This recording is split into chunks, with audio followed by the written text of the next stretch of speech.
The thing many individuals are struggling with is how do we cope with this uncertainty? It is a world of constant change and disruption. It's technology-led by and large. Now you're seeing war and you're seeing geopolitics. The cost of inaction is rapidly becoming more than the cost of action. How do you start to develop critical thinking with the right mental model?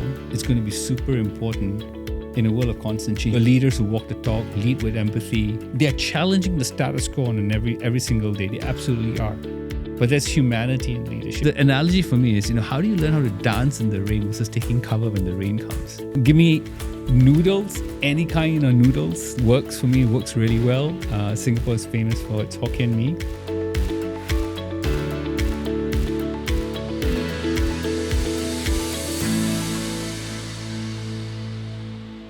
Good day, Haresh. Hey, Sital, it's great to be here.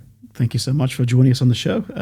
Let me kick off by doing a quick intro for yourself. And got to get my name right. I was struggling with the outtakes just before, so look over the outtakes. But Haresh Khoobchandani, who is the president of Autodesk for Asia Pacific and Japan, and also a member of the Autodesk Foundation globally. Haresh has got 25 years plus experience across virtually every market in the region in his APJ roles, and also global remit as well he's had within that career. So predominantly split between Microsoft and Autodesk in terms of his career predominantly. And you've had a wide-ranging career from sales, marketing, product, operations, B2B and B2C. That's right. So it's a real mixture in that respect. And really, I suppose over time, your thing is really you've been partnering with organizations and customers around helping them drive customer centricity with digital transformation. It's come through various guises, obviously the cloud transformation and so forth. You are a regular speaker on the subjects of leadership, culture, and the transformative power of technology to change lives and businesses. TEDx speaker with that in a couple of locations, and you're author of the amazing book Growth by Choice, which really centers on your passion around leadership and culture building for, I'd say, digital age, but it's for a transformative age that we're kind of in and going further into in that respect. That's right. You are Singaporean, born in Singapore, but born in Malaysia, actually. Oh, but born in Malaysia. That's right. Right after birth, came to Singapore. Okay. Yeah. Fun fact. Fun fact. So I've not done my research properly, obviously. Born in Malaysia, Singaporean, but you've worked in Singapore, Indonesia, or you lived and worked in Singapore, Malaysia, and Indonesia in leadership roles, but haven't had an Asia Pacific and Japan remit in that respect. Welcome. Thanks, Ita. It's great to be here. Really, thank you so much. Thank you for joining us. And if I could just kind of pick up on the location, so you've lived in this melting pot called Singapore most of your life. Yeah. What's it been like seeing Singapore evolve from? I mean, it's just transformed enormously in your lifetime, I'm sure. That. Oh gosh, you won't believe how amazing it's been. And I grew up in the 70s, and just seeing where Singapore is today, you could never imagine. That's the Singapore, 20, 30, 40 years later, and it's been phenomenal. And I grew up on Beach Road, which is made of completely reclaimed land. And I've seen all the famous buildings that you see now. At one point, those areas were like swamp areas. So to see that transform to where it is today, it's I feel incredibly proud, to be honest with you, to see what the country has done. The leadership of the country, the people. And now it's a melting pot. It's where an entire group of diverse leaders and talent all come together. So it's just been amazing, to be honest. Yeah, no, super grateful. In the decade I've been here, I've seen the change. So for yourself, I've seen the changes. That's right. And you've seen the changes not just in Singapore, but you've lived in Thailand, Malaysia, Indonesia, and you've seen those countries now on the journeys as well. I'm sure the changes. Yeah. Yeah. So I've been fortunate. I've had first-hand experience living, working and running businesses in emerging markets. It's not just a theoretical construct. And then running businesses across APJ and sponsoring global initiatives as well. So, just having the experience and exposure towards mature and emerging markets or developing markets, whichever terminology or descriptive word you want to use, it's been really remarkable to really understand what works, why doesn't it work, and how do you make it work, And one common theme across all of these markets is the fact that you are actually fundamentally dealing with human beings. You're dealing with people, right? No matter what the culture, no matter what stage of development or adoption, you're fundamentally dealing with people. And different people have different stories, they have different challenges. So how do you help them, and how do you bring them together, and how do you unite them become very key facets of what I think can drive success in any organization. Thank you. No, that's precisely I've not prepared you for this. This is precisely the purpose of this podcast show, is really with the emerging technologies, and everyone talks about technology. It's that marrying of technology and people and human talent that's the key. And you've got plenty of experience and stories that we'll kind of talk through around that. Being a Singaporean, I've got to ask you about one thing that Singapore is known for, Ash, before we get into the conversation, which is Singapore's are known for food. Of course. So you have to tell me some of your favourite foods, both for the Singaporeans watching, but also the many people that travel in Singapore on business or tourists. What's some of your favourite dishes? I'm a local foodie type person. Not everyone will think I'm a foodie, but I love my local food, right? So I've got a dairy intolerance. So Singapore food is like perfect for me. So give me noodles. Any kind of noodles works for me. Works really well. Singapore is famous for its Hokkien mee. Although if you speak to folks in Malaysia, they're probably going to debate my answer right now. I love a good wonton noodle, which is, noodles with some nice sliced pork. I enjoy a good curry, and some of the best curries you can get. Some of my favorite spots in the cricket club, for example. I can go on, right? But these are but noodles are my go-to any day. So this is why I've been asking these questions to some of the Asian leaders, is because you get animated about food, which doesn't happen across many of the regions. But really, it's kind of back to your earlier point around this region's about food, and I know when you travel in this region, there's it varies by country, the style, but people bond with food here, and that's kind of it's a fun thing to ask you about the food. But Singapore is known for the food. I think part of adaptive leadership is about adapting and learning from the food. Absolutely, yeah. It's a great way for diverse groups of people to come together to discuss all sorts of topics, even topics that they may not necessarily agree on. Yeah, exactly. Hey, look, thank you for sharing. One of the things I've liked doing these conversations, Haresh, is I've enjoyed understanding where leadership styles come from, and I'd love to kind of understand, what are some of the kind of key influences that have shaped your style of leadership, and also how you've shaped how you're looking at the market today. It's interesting, this question about leadership styles, and I think it's only over a period of time that I started to discover and started to develop my own leadership style. So, sometimes when people ask you, so what's your leadership style? I've often wondered, what is the right answer? And the reality is, I don't think there's a right or wrong answer per se. But I think it starts with getting to know who you are. And I didn't realize that till I think I was in my late 20s, where I went through an episode at Microsoft. It was interesting because when I joined the company, I joined with zero IT background. I was just successful in some areas of developing a business model that got me into Microsoft. And after 6 months, I kept clashing with people because a lot of them were IT background, talented people. And I was just like, no IT background. So the same problem we would approach it from very different ways.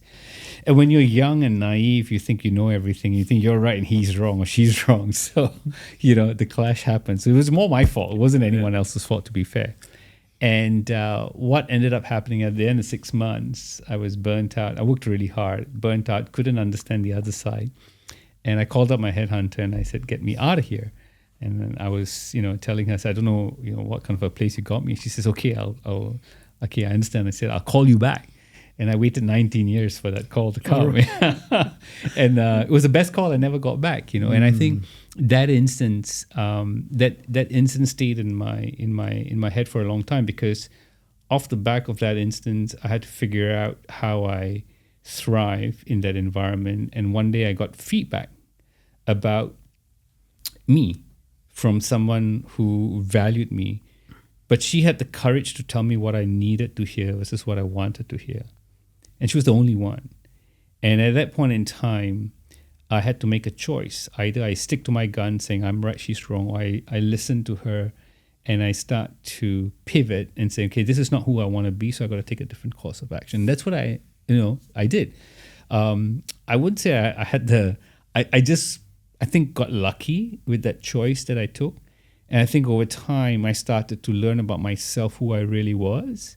And I had some great role models in my career of leaders who I saw who were effective, who had empathy, who were smart, who were futuristic, who knew how to balance between the short-term pressures that we all face, but at the same time knew how to turn around and ensure that we're investing for the long term. And I think there were some of these people that I saw, I loved, I respected. There were certain leaders, global leaders that I kind of fell in love with in terms of seeing what they did, and more importantly, seeing how they did it. And that influenced my ethos, my work ethics. That influenced how I think about resilience and how I think about grit. Resilience and grit were the two things that came primarily from my father, because I saw what he did. And I think eventually, when you think about the world around us now, one thing that is consistent, that's consistent today and that's going to be consistent, I think, for the foreseeable future, is it is a world of constant change and disruption.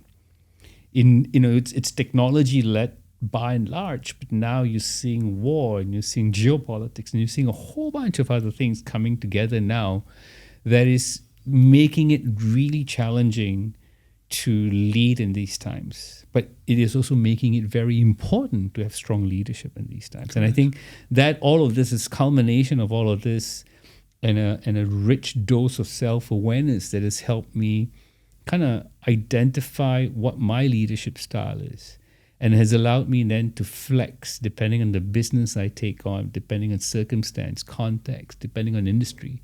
Because if you think about it, being at Autodesk, I'm not an architect or an engineer, right? And I came from a Microsoft where it was more horizontal versus now it's more vertical.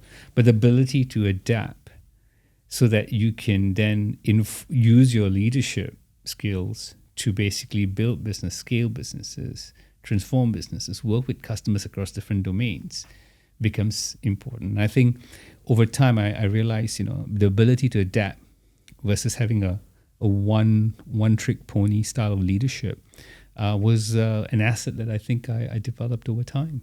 The thing many individuals are struggling with is how do we cope with this uncertainty?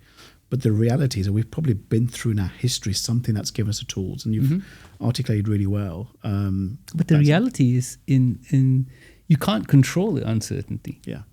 Right. So that's where I think trying to focus on the uncertainty is probably giving energy to something that you can't control and achieve anything on. I think understanding why the uncertainty happens, what I call understanding the physics of the future. Why does understand a little bit of history, understanding what's driving the uncertainty, understanding the implications of the uncertainty.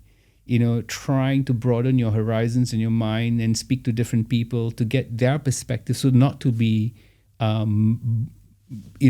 to be bound by your perspective or what you think is right.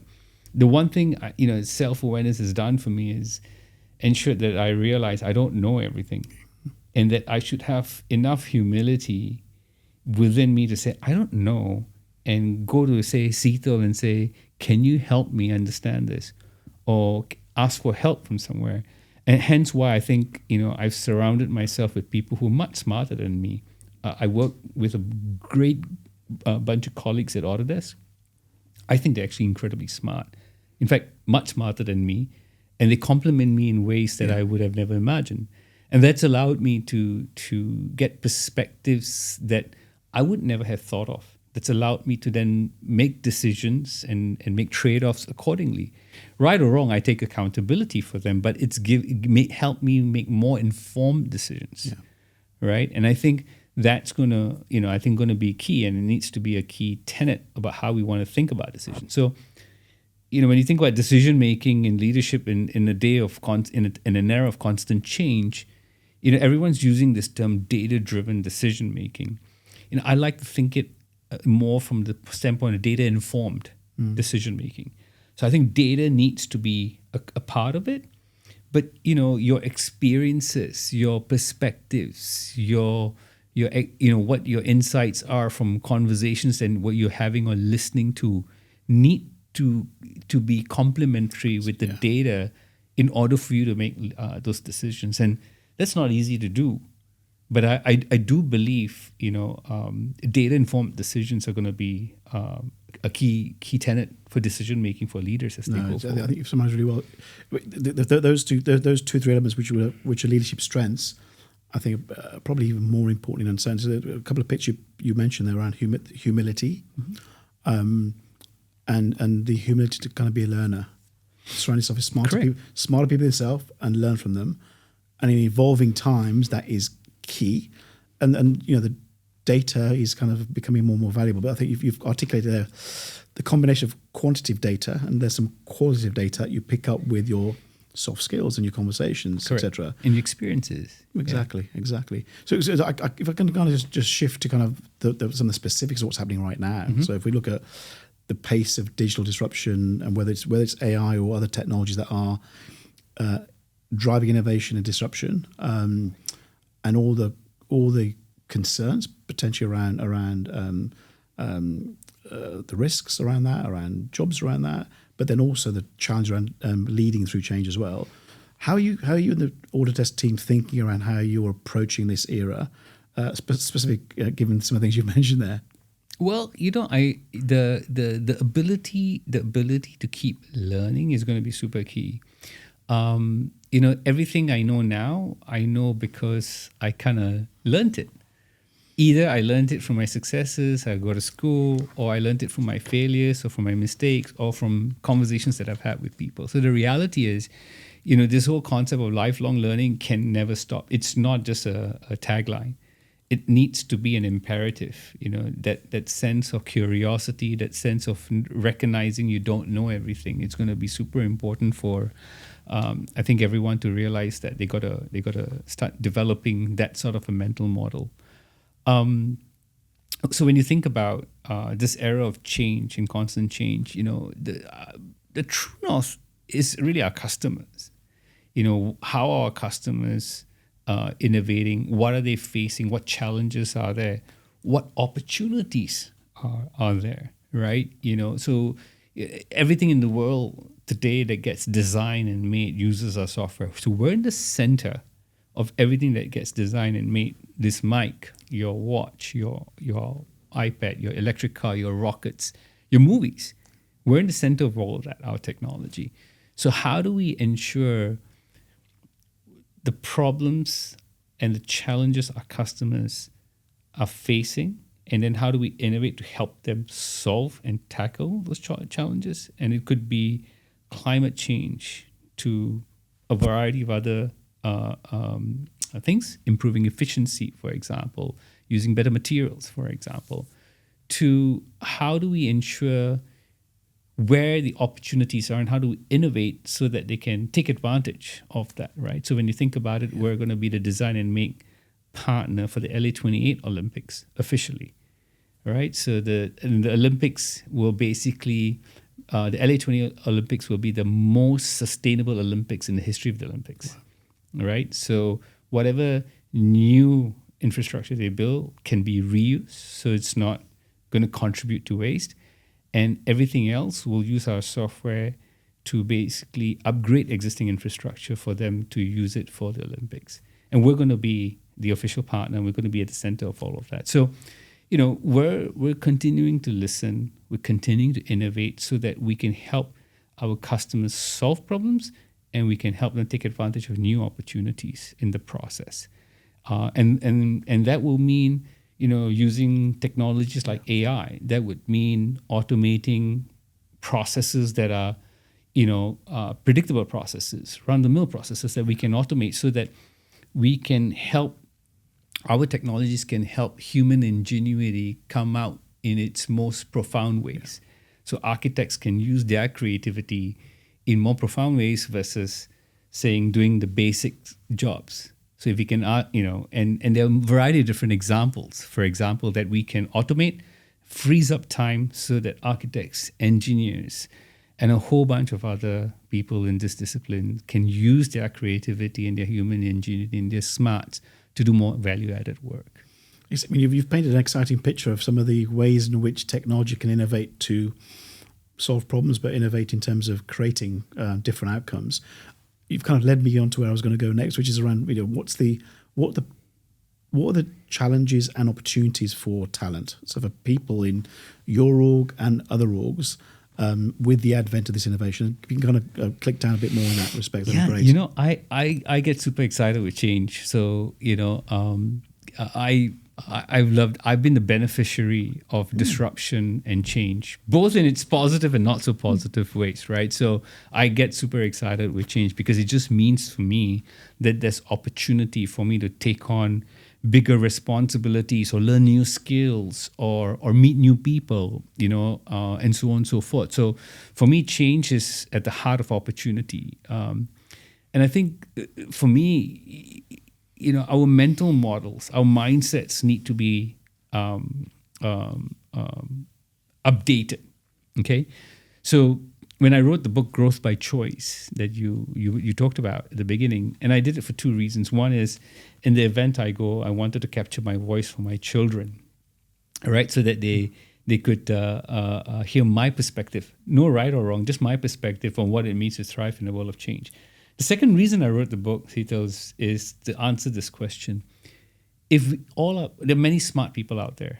If all of us, including people listening to this podcast, people reading books, and so on and so forth, know the world is changing and the pace of change is increasing, why are not people proactively owning their disruption so that they can thrive in a world of change versus waiting to be disrupted and hoping that they survive?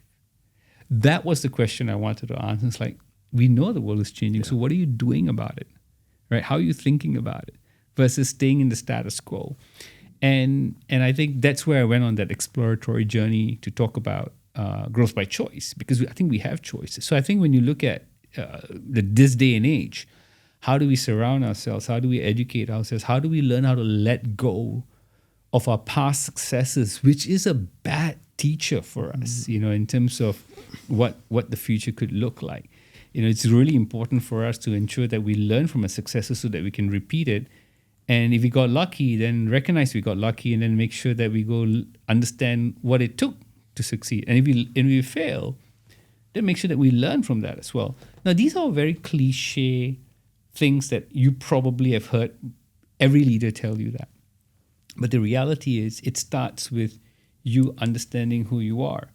If you don't have a self-awareness of who you are, what makes you happy, what motivates you, what upsets you, understand how you learn, understand what you can learn in the best possible way in the kind of environment. Because the way I learn and the way you learn are very different, right? Different styles. Right? So, when you go on certain social media platforms, they say 5 ways for you to turn around and be a genius, or 10 books you must read because this person read that book.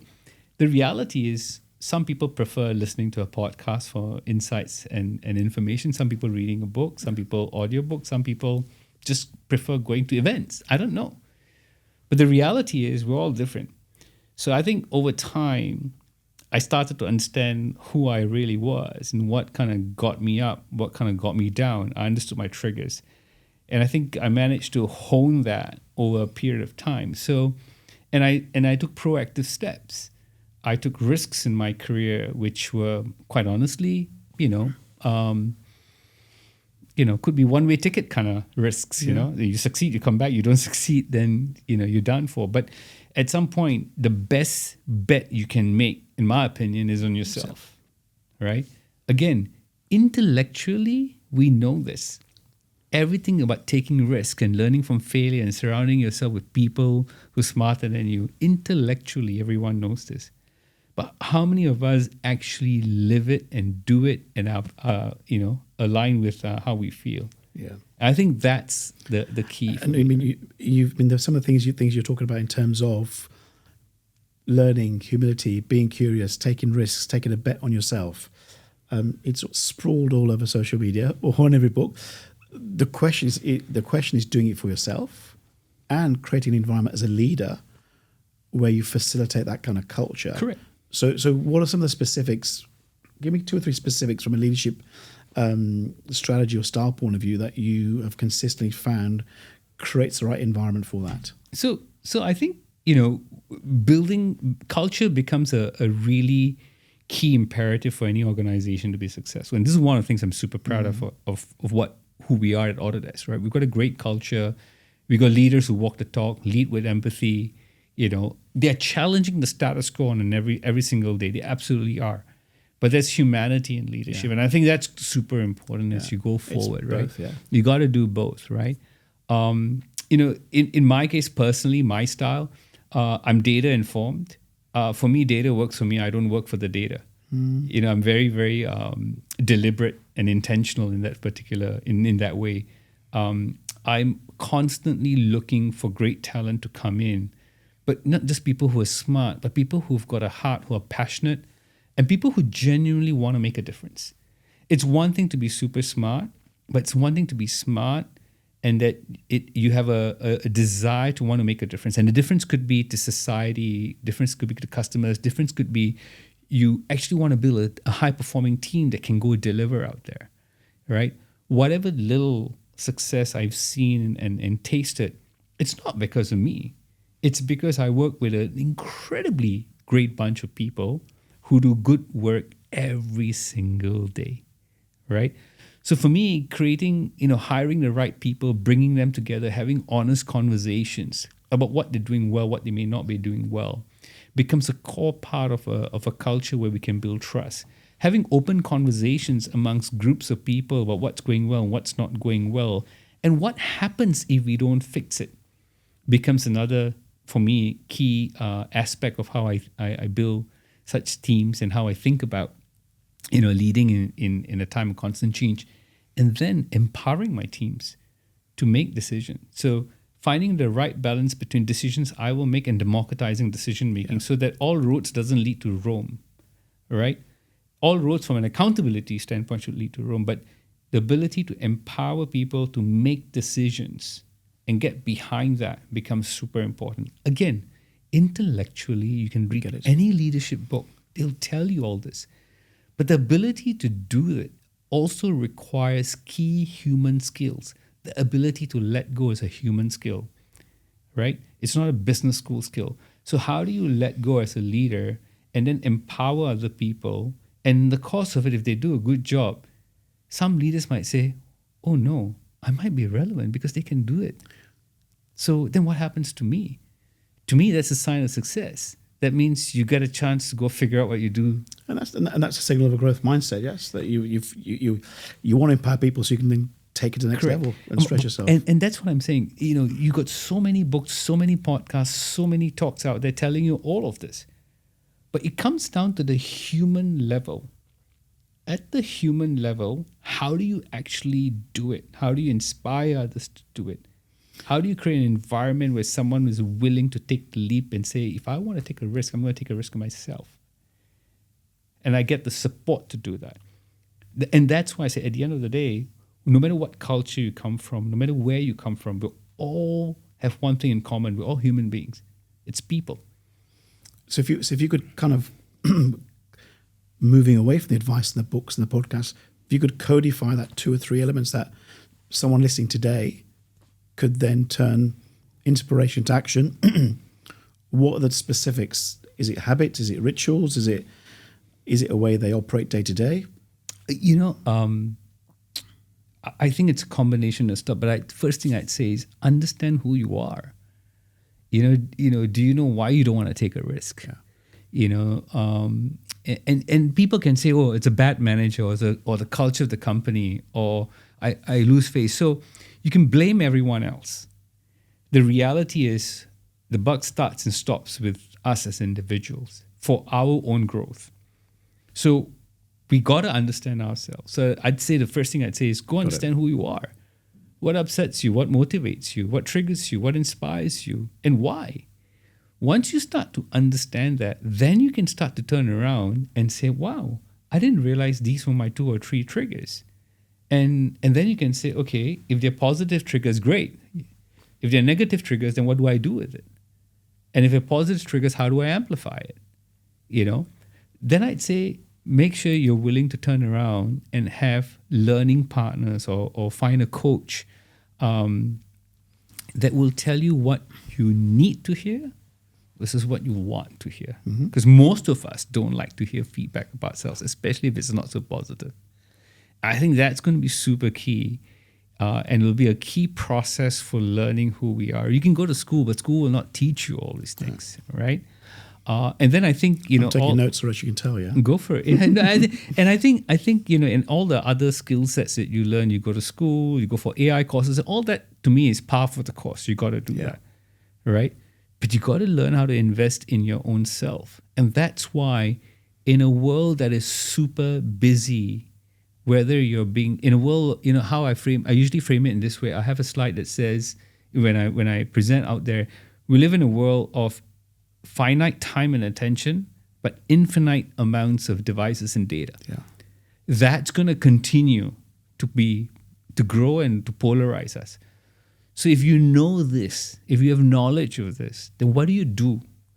How do you become conscious and deliberate and intentional in creating space for yourself so that you can reflect, so that you can get to know who you are, you can learn about yourself, and then you can decide deliberately and in a very intentional manner where you invest your time for your growth. And I think if you can do that, and you do that daily, and you do that consistently, I think the compounding effects on an individual's growth will be exponential.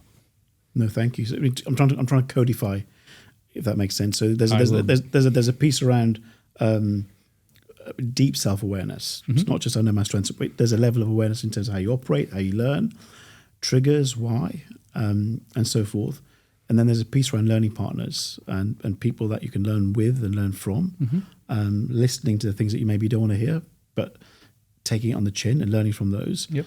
And then the third thing you talked around was the phrase I use is overwhelm that we've all got, yeah? A sense of overwhelm of all the things I know I could and should be doing, beyond the day job, by the way, learning and evolving, and then just not having the time. And it's having the boundaries to protect that space for you to reflect, think, learn, and that will vary based on your style of learning. Correct. And me and Haresh just had a chat just for the audience, just a chat outside before coming in. I've just discovered this app. I won't say here, but I listen to books and articles whilst I walk. It's a kind of a text to speech piece, and I listen to Gwyneth Paltrow reading articles from the Wall Street Journal for me. Right, big fan of Gwyneth Paltrow. Are you? There you go. Snoop Dogg's on there as well, but it doesn't quite make sense. It's Snoop Dogg, yeah. But again, it's knowing yourself, and that's my time. That's my time. So I think there's no one formula. It's about knowing yourself, how you learn best, and there's a whole other angle around well-being again, around the kind of protecting time.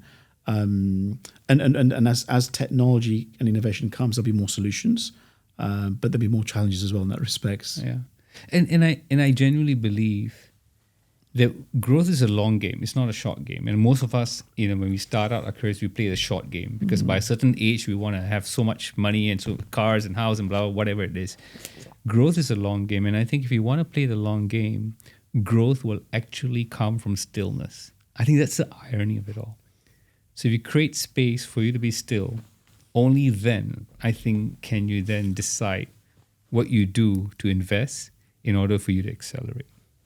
Rachel, you're like a walking Canva quote card. I'm just scribbling things down. So Don't say that. We'll need to have lots of clips for this. I studied all night for this podcast. No. I mean that in a complimentary way. I think your insights are kind of really poignant. I think different things you're saying will resonate with different people. So that's great to hear. I can just kind of build on what you just said there, what you were touching on there, which is around how you define success. And I think I've seen you write around this in terms of how do you when you've got adult kids now who are kind of early stage of their careers or let's say schooling, when you're giving them advice around this exciting, challenging, but also complicated world of work, what advice are you giving them in terms of how they define success? As much as I get excited, I'm a little older than other kids and many and other people. Not that old, but just a little. I want to be respectful of the fact that my kids at least are growing up in a very different world, different challenges. Pace of change and innovation is so different from when I grew up. As an example, social media is just democratizing so much, right? So I think I have to acknowledge that I don't want to make it seem like I've got all the answers and it's a really simple thing to do. Yeah. So it's a very different world that my kids are growing up at. What success means to an individual is very personal. Okay, it's very personal. And I think it changes and evolves over time. All right? Based on our desires, based on our ambitions, our dreams, our hopes, based on our circumstance, how we grew up. And, how I grew up, my view of success, it was very different initially from my view of success today. So I caveat the answer. Like, I don't think it's a right or wrong. I want to be respectful because all of us have different challenges.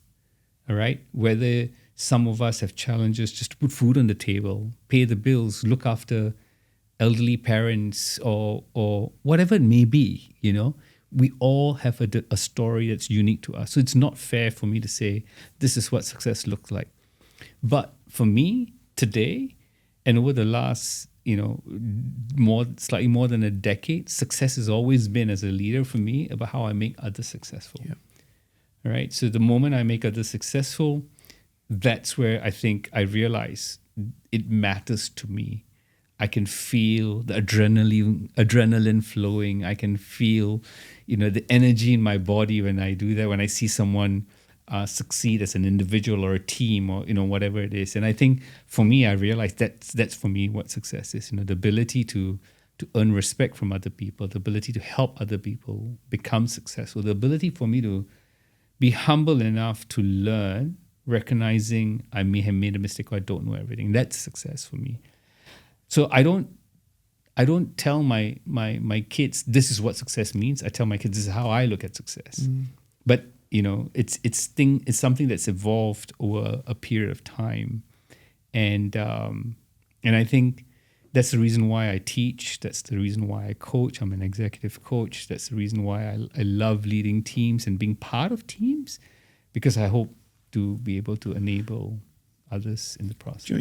By what you've just said, and just your body language, you've epitomized one of my favorite quotes. And which is around, don't ask what the world needs, ask what makes you come alive. Because what the world needs, I'm quoting it all wrong, is people that come alive. And really, rather than giving your kids or your teams advice, it's kind of like trying to understand what makes them come alive. Because clearly enabling others, helping others become successful, it makes you come alive. Yeah? And and for your child, it could be being creative in the art room, or it could be lecturing in a school, or it could be playing an instrument. Correct. And I think, to your point, in terms of being attentive, it's looking for the signals and what makes things come up, what makes someone come alive in that respect. And when I do that, I get to build businesses. I get to scale businesses.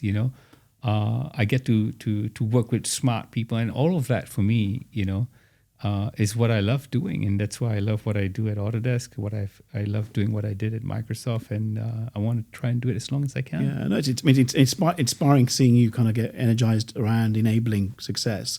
But clearly, no matter how self-aware a leader you are, it requires organizational infrastructure and ways of working to make your desire to have people take bets, take risks, etc. One of the key teams that's part of that is HR teams, and many of the people listening here are HR teams. Talk to me about what you see, especially in these times, the role of HR leaders, HR teams, in partnering with business leaders. I think it's a great question. I think it's never been more important. And I think HR leaders, must be first-class citizens. They must sit on the same table and have equal weight in how organizations think about their evolution. And we have a CPO who's an incredible lady. and has done some amazing work for the company. And even when you think about the future of work, and Autodesk was one of the first few companies to take a very hybrid first approach in terms of the future of work and our people, and we continue to take that approach. And we have policies that are evolving that support that, and that support the needs of our people across the different geographies around the world. So I think, the role of HR is super important. And they're more than just about human resources, but they're really around helping organizations think about culture, think about the way we work going forward, think about how we collaborate. So I think they become an imperative and important partnership for any business leader, in my opinion, more so now. I think they've always been important. I think they're even more important now. Thank you. So that piece about being at the same table, there's a lot of talk around a seat to table. As far as you're concerned, they're there. Yeah. There's a piece around shaping the modern workplace and how we work and where we work. And there's a piece around how we build culture, which is key to you. Okay. What's in, there'll be many HR people listening from different sectors, not just in technology. And many, I've worked in technology, and I'll be the first one to say that I've got no clue about technology, right? It's the people I'm focused on, right? As more sectors become digitized, what's your guidance to people who are HR people, but they may actually even be other functions, legal, finance, who they need to build some level of tech or AI literacy, and there might be some fear there. What's your guidance to non-tech people who need to start learning in that space? I think organizations need to be clear why they digitize, why they use technology. It's not because everyone's using it, so I have to use it. So I think, making sure that we're clear why we're using it is becoming important, and then communicating it, helping other people understand. Because you can digitize processes, but if you don't change the way you work, then I think it's not going to work, right? You can't turn around and put technology in and then don't change the way you work. It just doesn't work that way. So I think it's going to be important to have a compelling vision, a compelling why this is going to be important. What would it do for us? And then as part of the process, to have a very clear enablement plan with regards to how you bring people along. And part of bringing people along is, like I say, helping them, making sure they, aligning the head and the heart, right? So the why kind of, hits the heart, right? Why we're doing this, why this is important, right? So I think, and then having a clear enablement plan on how you're going to help bring people along. What are they going to learn? What skills do they need to develop, and so on and so forth. And I think that's part of the change management process that organizations need to do in any industry, right? So it's one thing to say we want to take on technology, we want to digitize and do more tech, and so on and so forth. But it's also important to realize that ultimately, people are going to be in the equation. Yeah. So how do you bring them along? What tools do they need? What skills do they need? How do you train them? All of that needs to be part of the change management process. So technology often is an enabler. It's not the solution. Yeah. Right? No, it's a good summary. And I think you've articulated really well the broad strokes in terms of the change and management journey. But it's proxied with the why. What's the reason why we're doing it? Yeah. And so if, in the same way we talked earlier about kind of codifying from an individual point of view. So if you're an individual in an organization that's going through a change management process, or what's your kind of what can they do straight after this podcast show to start being more digitally literate? And part of it's a mindset shift. It's not just upskilling. Yeah. The skilling part to me is the easy part. Yeah. Right. And again, I say easy with, inverted commas from the standpoint of, I think there are a lot of courses out there. If you live in Singapore, you've got a government that is very proactive in providing you with funds and access to a variety of different courses. Different associations out there exist to help guide you as well. So I think in Singapore, we're incredibly fortunate. Your mindsets are going to be important. Again, I think people at different stages of life with different pressures and so on and so forth, some might want to get out of their comfort zone, some might not want to get out of their comfort zone. But I don't think not getting out of your comfort zone is a choice anymore. I feel, it is going to be an imperative. I remember my father. It's growth without choice, yes? Yeah, it's growth without choice. I think Your second book, maybe. well, maybe, yeah. My father at the age of 88 went to the community center to learn how to use, I think it was Windows 11. And he asked me, he says, why does Microsoft, why do you tech companies keep changing every year, or there's a new version coming out every year? Now, how do I explain to him at that point? So it was a new UI, and he wanted to figure out how to use it. He went to the community center to go learn how to use it. He was the oldest kid in the class, right? So you never stop learning, right? So it's a mindset thing, Totally, right? I'm with you. So that's, so if the moment you say yes, I think Henry Ford said this well, and he said, whether you think you can or you think you can't, you're right. So I think it starts there. Do we want to make change? Do we want to go learn? And do we want to do it for ourselves?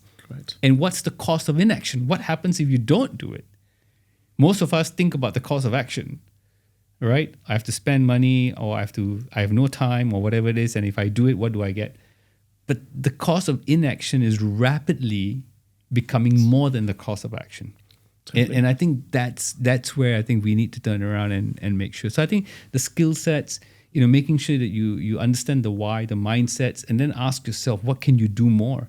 If the company is taking you on a journey to learn, take advantage of that. And many companies are investing in their people, in digital technology and so on and so forth. And if they aren't, then ask yourself, what do you need to turn around and do? That investment that you need to make outside of your working hours or the additional hours that you need to put in is going to be an investment you make in yourself, right? Totally. And that's something, a trade-off you need to turn around and figure out how you make for yourself in order for you to learn how to thrive. So the analogy for me is, how do you learn how to dance in the rain versus taking cover when the rain comes? It is really growth by choice. And your father's example is a classic example where he's making a decision that he wants to learn. My mum is 86 and she iPad, Fitbit. There you go. It's a choice. There you go. And there's a bit of there's a fearlessness. What have I got to lose? Yeah. Give it a go. So I think in that same vein, I think to your point, we sometimes know we have to change, but we often change when we have to. And I think all the signals now for everyone cross sector is that we have to start learning and changing now. But like I said, Sital, it's the head and the heart, right? Intellectually, we know all this stuff. So why doesn't things happen? And that's why I wrote Grow by Choice, because you're starting to deal with emotions, you're starting to deal with fear, you're starting to deal with a whole lot of things that are more subjective in nature, softer in nature than they are objective, and sometimes it can't be understood, right? So choice, if exercised in an intentional and deliberate way, can be the pen that authors your life in ways that you can never think of. Totally. And it's back to what you were talking earlier about the self-awareness thing. It's about understanding where does that trigger or where does that fear come from. Correct. And this is not about going to therapy. It's about understanding what's correct. Why I'm a perfectionist is an often question. Well, why are you a perfectionist? Where does that come from? Correct. Is it conditioned? Is it correct? So I think your point there around the self-awareness piece is a starting point. Is critical in that respect. And I think if you can start early, think about it. If you start this early, your ability to learn and the compounding effects of your self-awareness can be exponential. By the time you hit your 30s and 40s. And it's I mean, I think in regards to the age, it's this is the first wave of, if we talk about AI, I mean, there's going to be multiple waves of technology, as there always has been in that respect. So it's getting on the journey to that place. Just ask you just switching gears slightly in terms of bringing it back to conversation earlier on around this region and Asia. I'd love to kind of get your sense in terms of nuances, given some of the nuances to be aware of and the nuances in terms of leading through change in this region. But what's your guidance often when you get leaders from outside Asia travel into the region or trying to launch products or lead teams? Are there any sage advice you give given your range of experience in the region? Listen more, speak less. We have 2 ears for a reason and one mouth. So I'd say listen more. I think it's going to be super important to listen, and listening not just through your ears, but from your eyes, your observations, learning about culture, learning about how things get done, Even in cultures that are softer, it doesn't mean you can't have the hard conversation. It's a question of how you have it. And I think the way we have a hard conversation in a Western culture, for example, could be different from how we have the same conversation in an Eastern culture. So I think some of these nuances around culture, around local practices is something that you need to learn, you need to understand, you need to listen. How you think about the role of ecosystems, within mature countries and maybe some less mature countries, I think, could have a weight in it as well. But I think at the end of the day, you're dealing with people. I come back to that, Yes. So I think if you just listen, you give them a chance, you bring them on the journey, you enable them, you teach them, you can do amazing things. We're a very diverse region, but we are a region with no lack of opportunity. And I think the diversity in our region is both our superpower, but it also can pose to be challenging in terms of how you scale across the region. But for me, I think it's more of an opportunity than it is anything else, which is where we continue to invest as a company as well across the APJ regions. Got it. If I can kind of move towards wrapping up and talk about something we've got a mutual interest in, because we were talking outside again about, is young people. So there are many young people who are excited and apprehensive about what's going on with the level of digital disruption and technology, but also what's going to happen with jobs, because it's different to the days when we graduated or we finished school where there was a career path. It's a very different world, and that brings opportunities as well. What's your advice to young professionals, early career? So, I was never good at history. I sucked at history. And I think my interest in history and the role history plays in helping us look ahead was sparked by Yuval Noah Harari and his writing. And he does a phenomenal deep thinker, phenomenal job in connecting, learning from the past and then kind of bridging into the future. When I think about my career journey, so if I look at the 1900s, the economy then was horse carriage, people riding horses, transportation was that, right? And people cleaning, shoveling the shit from the horses. That was a job, Yes. 20 years later, 1920s, what happened? All of that was gone because it was the birth of the car. So suddenly, you have cars, and with cars came new jobs. All the old jobs were gone. The same people 20 years later existed, had to go learn new skills.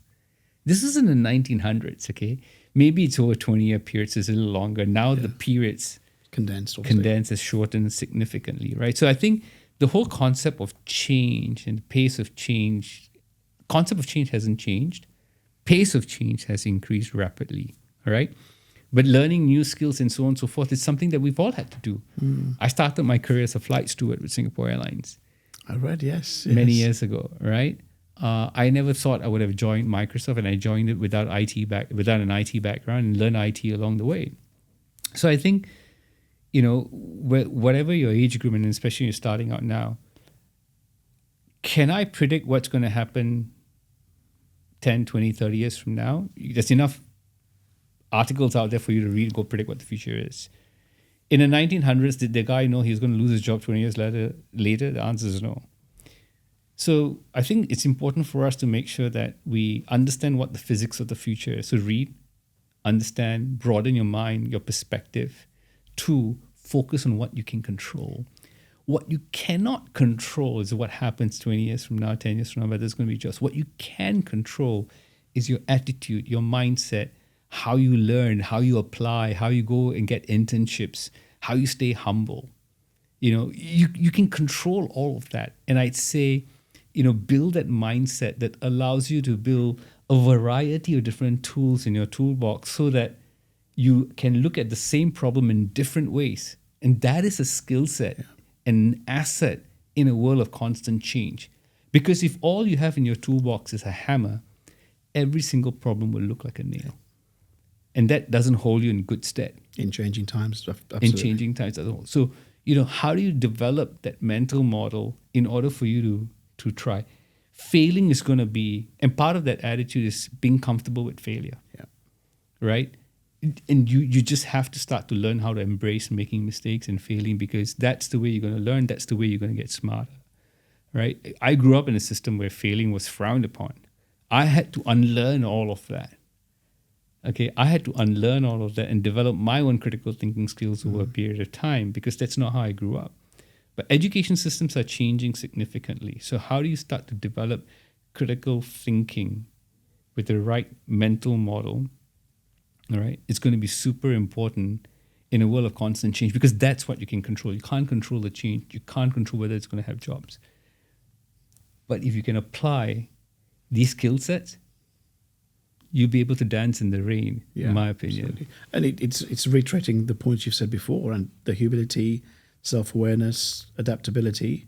And it's funny you talk about the guys from the 1920s. One of the other guests on my podcast show in the first season is my sister, who was a typist. Wow. For 22 years. So after a couple of these podcast shows, off air, I was talking to a couple of guests about this. They're saying, that's exactly what's happening now. So I approached her and asked her for some dates and what happened. And then slowly, and outside her comfort zone, she's 65 now, retired. And so we've recorded a podcast show with her. Nice. That's coming up in this season. And the things you're talking about is exactly the things that she did. And I won't give too many clues away, but she transitioned. We can't predict the future, but to your point, the history tells us there are a few behaviors in times of uncertainty and change. Correct. That people that have thrived and done well, we can codify and apply here. You can control. Yeah, totally. So you talked there about the school system. One of the groups of people that have got a level of anxiety probably beyond the early career individuals, the parents, because the world is changing, and not just because they're trying to get an ROI on their investment and education, but there's a genuine concern about not knowing what's happening and then trying to guide and support these individuals who are very different compared to kind of previous generations. You're in that situation yourself as a parent, and so what's your guidance or learnings to your peers around how you can best support their children or nephews or nieces as they enter the workforce and begin their careers? And your kids are not listening or watching it. Well, my kids and I, we have these conversations, regularly, and they go through a lot of pressure in school. The pressure to do well. They've got dreams, ambitions, and so on and so forth. And for me, for a long time, as a Singaporean, one thing I told my kids: if you're going to get an A, if you're striving for an A, the first A you must learn to get for yourself is in happiness. And I think, and they're like, what are you talking about? I want to get an A in math. I want to be top or whatever, or English, whatever it is. And I'm like, I didn't do well in school in my early years. I was a late developer, so I got my certs and grades much later. And I realized if you play the long game for growth, learning how to be happy and what makes you happy and how you're happy is different from what makes me happy and how I am happy. Figuring that out early in life, and then having the compounding effect of that, I think will hold you in good stead in how you cope with change and how you build resilience and how you bounce forward. In my opinion, from my experience, so I always tell my kids, learn how to get an A in happiness, because your grades in your subjects, if you don't get it now, you can get it later. There'll be many opportunities to go back to school, many opportunities for you to go to your dream school and so on and so forth. But the sooner you figure out what makes you happy, that for me is priceless. And I kind of discovered that probably later in life for myself. But I wish I'd spend more time figuring that out early in life, because I think that just holds you and holds every individual in good stead to guide them through the highs and lows that we will all face in our journey as individuals, as employees, as leaders, as parents, as friends, and so on and so forth. So that's my declaration of what I tell my kids. Get an A in happiness. It's a wonderful way to look at it. Yeah. And then on my iPad, which I've not referred to, I've got a reference to a story that you got about the Kintsugi story. Yeah. Does that relate here? Well, in a lot. So in my book, my last chapter, I took inspiration from some of the old Japanese traditions. And there's an old Japanese tradition of Kintsugi, which is basically, and there was a parable, and I don't remember the parable right now, but basically, one of the powerful individuals of the past broke his glass, was really upset, and someone took the glass to an individual and said, "Can you put this together?" And the individual painstakingly put that bowl together and used gold paint to glue it together. And what ended up coming out was something so beautiful that the person who loved that bowl ended up cherishing it even more and saying it looks even better. And that story became the art of Kintsugi, which is all of us at some point, we go through highs and lows.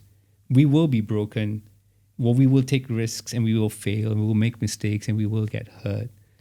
But how we come back from all of that is that yellow paint that comes back, that glues us together. And over time, it becomes more and more and more beautiful, that we cherish ourselves even more. So, the Kintsugi story was something, in my opinion, really apt. And it dates back hundreds of years in Japanese culture that I absolutely love. What a wonderful way to finish off the conversation in terms of a way to reframe how we look at this period and the highs and lows that we'll all have, and bring in a very Asia-centric and Japanese-centric wrapper to the conversation. So, Haresh, thank you so much. No, Sital, thank you. Thanks for having me here. It's been great, and it's good to see you looking so well. Likewise. Thank you so much. Take care, Sital.